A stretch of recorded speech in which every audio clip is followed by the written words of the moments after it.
নিরঙ্কুশ জয়ের পর সরকার গঠনে বিএনপি। পররাষ্ট্র মন্ত্রণালয় ঘিরে শুরু জল্পনা, কার হাতে দায়িত্ব? ত্রয়োদশ জাতীয় সংসদ নির্বাচনে নিরঙ্কুশ বিজয় অর্জনের পর খুব শিগগিরই সরকার গঠন করতে যাচ্ছে বাংলাদেশ জাতীয়তাবাদী দল বিএনপি। সরকারে কতজন মন্ত্রী থাকবেন এবং কে কোন দপ্তরের দায়িত্ব পাচ্ছেন তা নিয়ে রাজনৈতিক অঙ্গনে শুরু হয়েছে জোর আলোচনা।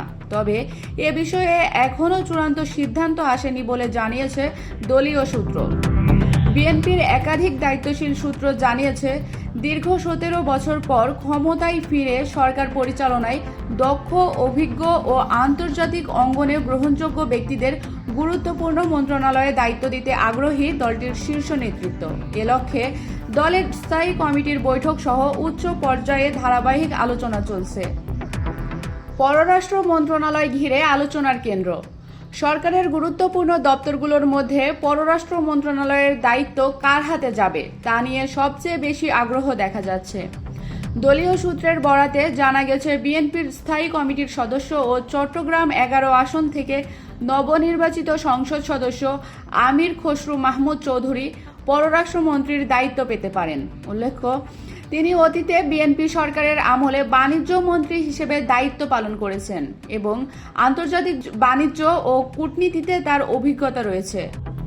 প্রতিমন্ত্রী পদে নতুন মুখের সম্ভাবনা।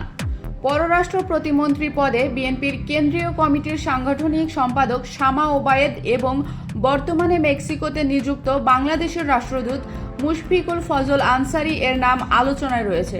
দলীয় সূত্র বলছে, তরুণ নেতৃত্ব থেকেও এক বা একাধিক মুখ মন্ত্রিসভায় অন্তর্ভুক্ত করার পরিকল্পনা রয়েছে। তবে পররাষ্ট্রমন্ত্রী কিংবা প্রতিমন্ত্রীর দায়িত্ব কে পাবেন সে বিষয়ে চূড়ান্ত সিদ্ধান্ত জানতে আরও কিছুদিন অপেক্ষা করতে হবে। নির্বাচনের সারসংক্ষেপ।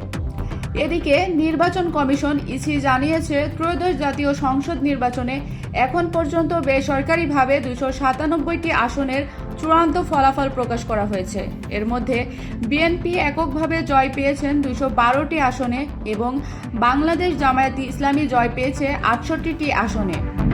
গত শুক্রবার বেলা 2:30টার পর রাজধানীর আগারগাঁওয়ে নির্বাচন কমিশন ভবনে এসব ফলাফল ঘোষণা করা হয়।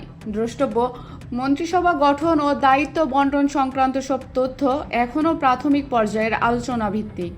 শপথ গ্রহণ ও সরকারি প্রজ্ঞাপন জারির পরই চূড়ান্ত চিত্র স্পষ্ট হবে। মিসকাতুল মোমো সুইটি, দৃষ্টিপাত।